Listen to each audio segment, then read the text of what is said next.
Welcome to Horns of a Dilemma, a podcast of the Texas National Security Review, which is a partnership between War on the Rocks and the University of Texas at Austin. My name is Rick Landgraf, the managing editor of TNSR. My guest today is Emily Ellinger, who is a policy analyst at the RAND Corporation, focused on the areas of strategic competition, security cooperation, and alliance formation and politics. Emily, welcome to Horns of a Dilemma. Thanks so much for having me. Today we're going to be talking about your TNSR article entitled Access Denied, Non-Aligned State Decisions to Grant Access During War, which you can find in Volume 7, Issue 3 of the journal and online at tnsr.org. Emily, in this article, you analyze the decision-making processes of potential host nations in considering whether or not to grant access to a great power's military during a large-scale war. Can you talk a little bit about the main argument in the piece itself? Sure. So during my article, I talk about two separate case studies, Greece in World War I and Sweden in World War II, both from the lens of the United Kingdom. And basically, the argument covers three main areas that I think played significant roles in both Greece and Sweden's decision-making process on whether or not to grant the United Kingdom access during these conflicts. These are regime survival, economic repercussions, and potential retaliation.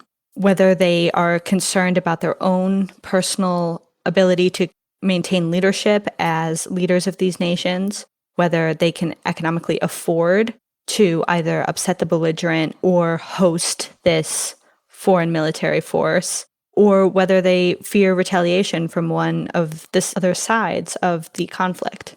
What makes these interesting cases is, although the world wars were a while ago, they were the last clear example of large-scale international conflict where the host nation had substantial fear of retaliation. A lot of the more recent conflicts since then either have a lot more asymmetry in terms of power or may not have that fear of retaliation from the other side.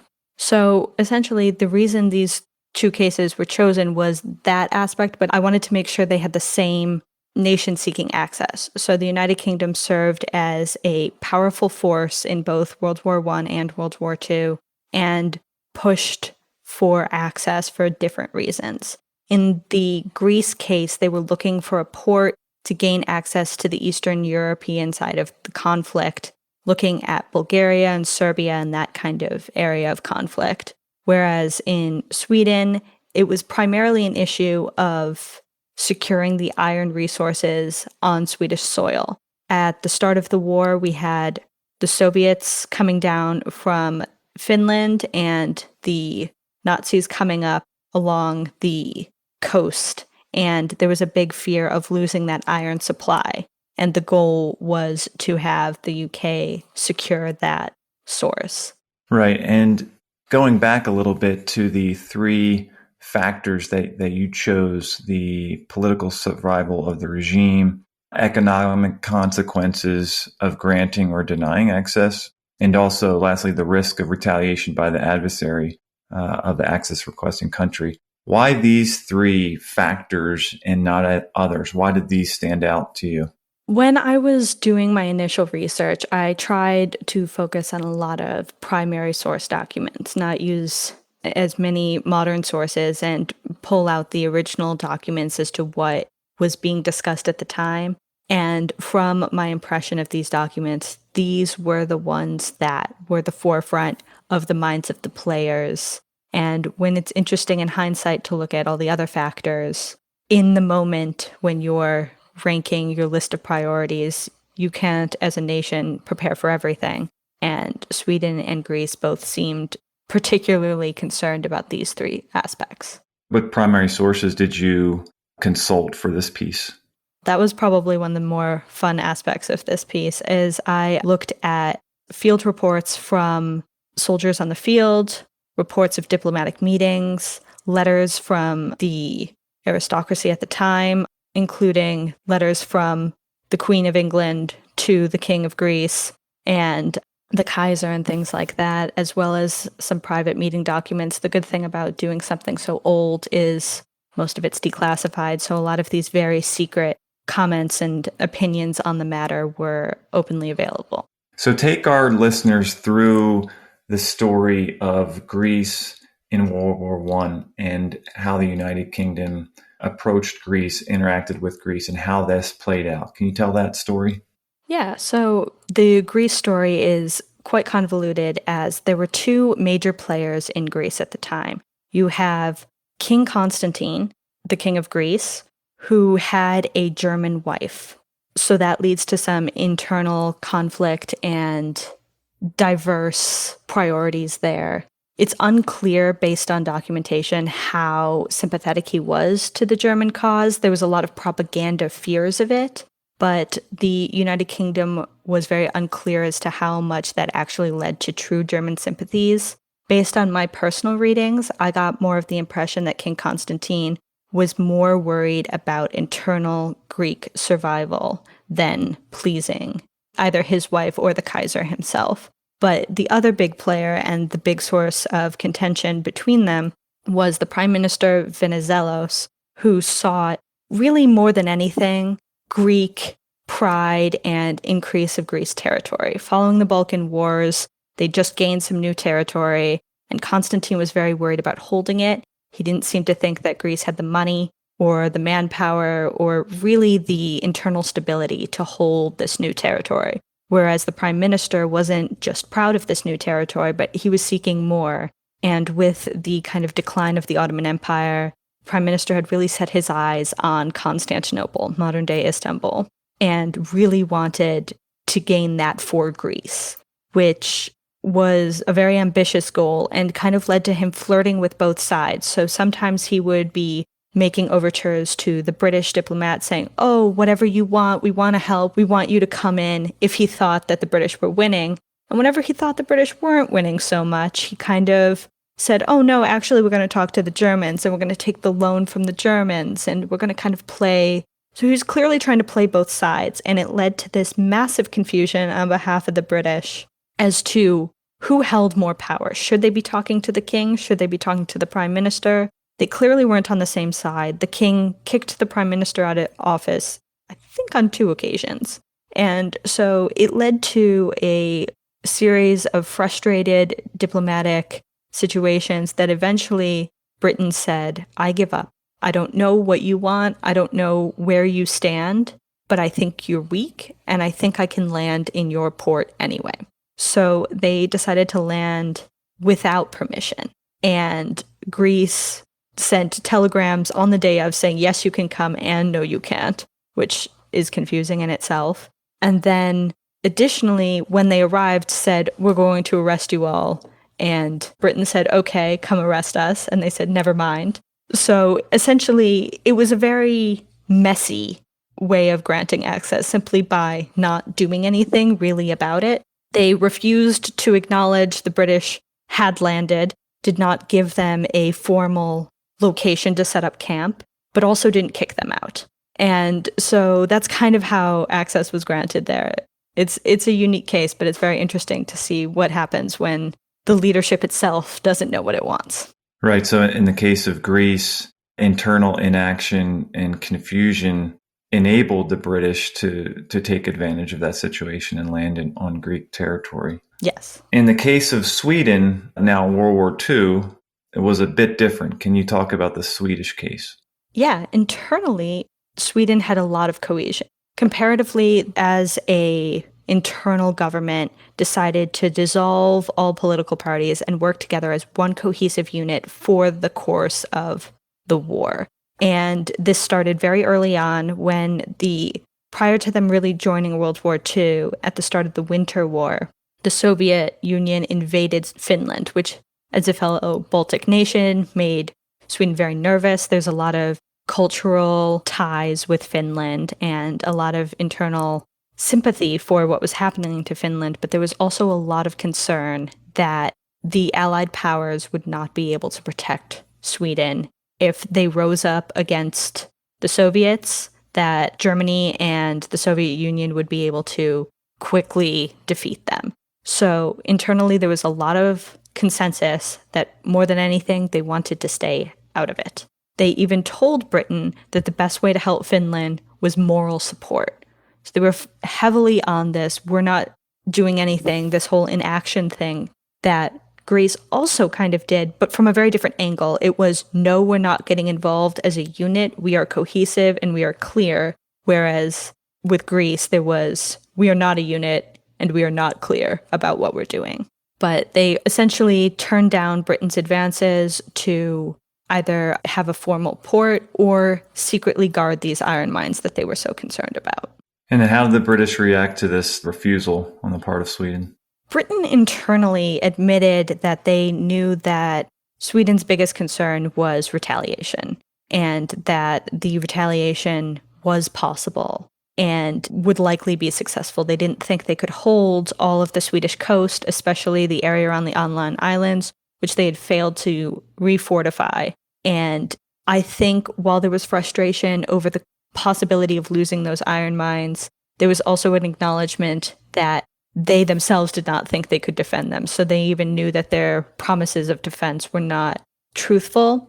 And I think one of the things that made the blow easier is, while Sweden did not grant the British access, they also kept the flow of iron going to the Allies.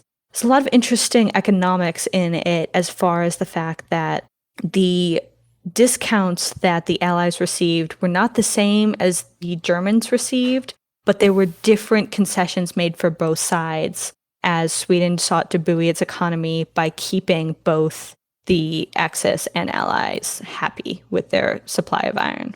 This speaks to one of your factors, the economic consequences of whether or not to grant access. So Sweden was playing both sides to a certain extent during this time. Yes, they ended up kind of allowing British merchant ships through the German blockades to pick up their iron. They allowed cheaper supplies of iron, but when the British said, please don't supply iron to the Axis powers, they also denied that. They not only supplied, but they increased their levels of supply that they were doing prior to the war. This wasn't just raw iron either. One of the biggest Swedish exports over the course of World War II was ball bearings, which is a basic component of a lot of mechanical things. And Swedish ball bearings were the pinnacle of the technology at the time. Everyone used it. And there are some interesting articles you can read about how much ball bearings themselves played an important role in World War II. Yeah, Sweden has a long history of a robust defense industry, even to this day.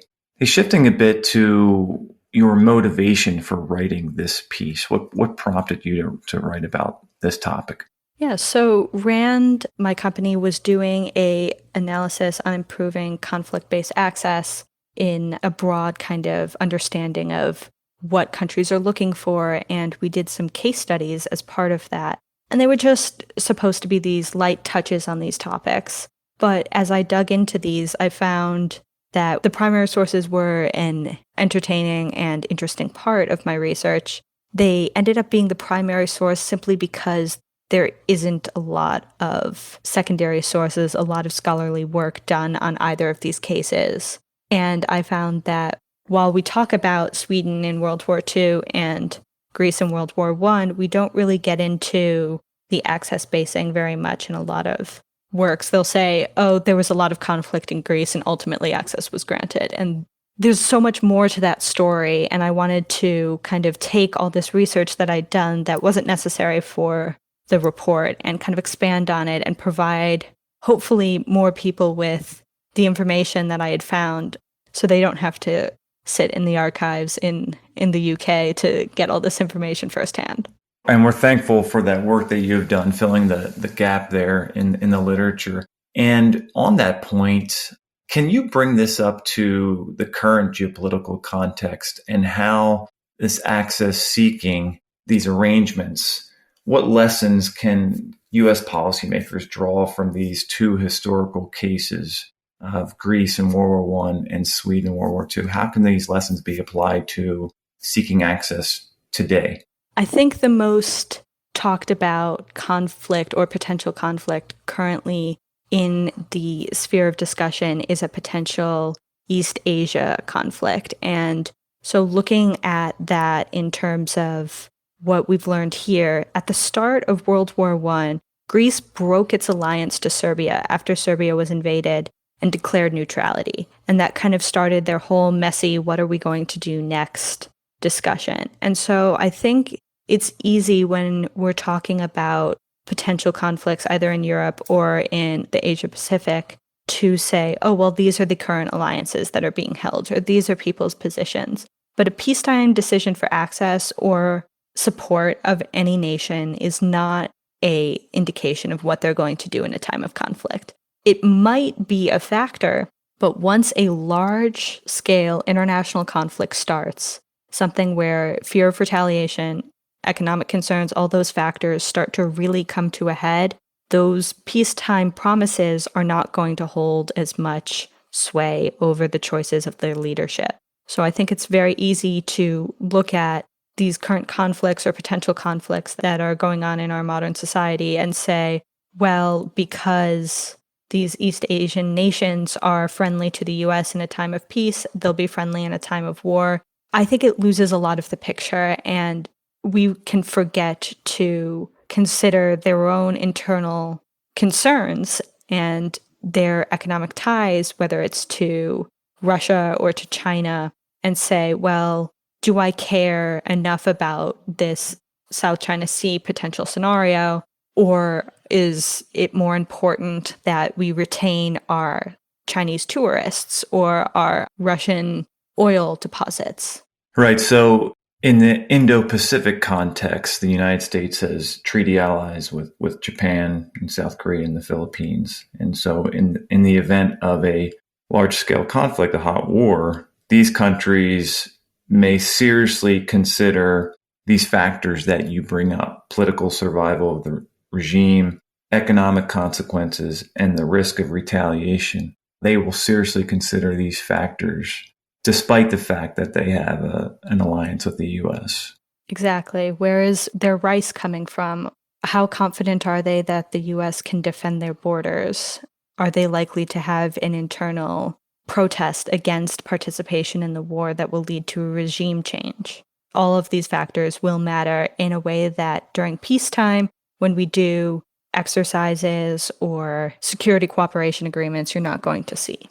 Now, moving on to talking about this piece and sort of the reaction it has received so far. It was published online on our site at tnsr.org in late July. We're speaking now in mid-October, so it's been a few months. What kind of reaction have you heard about this piece? I've gotten some appreciation about pulling in some cases that often get forgotten. I think Greece is not one of the more studied areas of World War I, and early Baltic efforts are not particularly talked about in World War II. So I think that that has been something that people have been interested in. And as you've brought up earlier, the modern implications, you can draw kind of a through line of these themes. So that is definitely something that I've heard and seems to be appreciated from the work. Now, I wondered a bit when we were going through the piece and editing the piece, what brought to mind was the United States' efforts to gain access before the first Iraq War and the second Iraq War. And those cases kind of stuck out in my mind. And yet you deliberately chose to look further back at a different great power and look into large-scale conflicts, World War I and World War II. Why the choice of those cases and not necessarily directly look at U.S. attempts to gain access? Yeah, so one of the aspects about those more modern cases is while the conflicts were regional, there's a difference between that and a world war.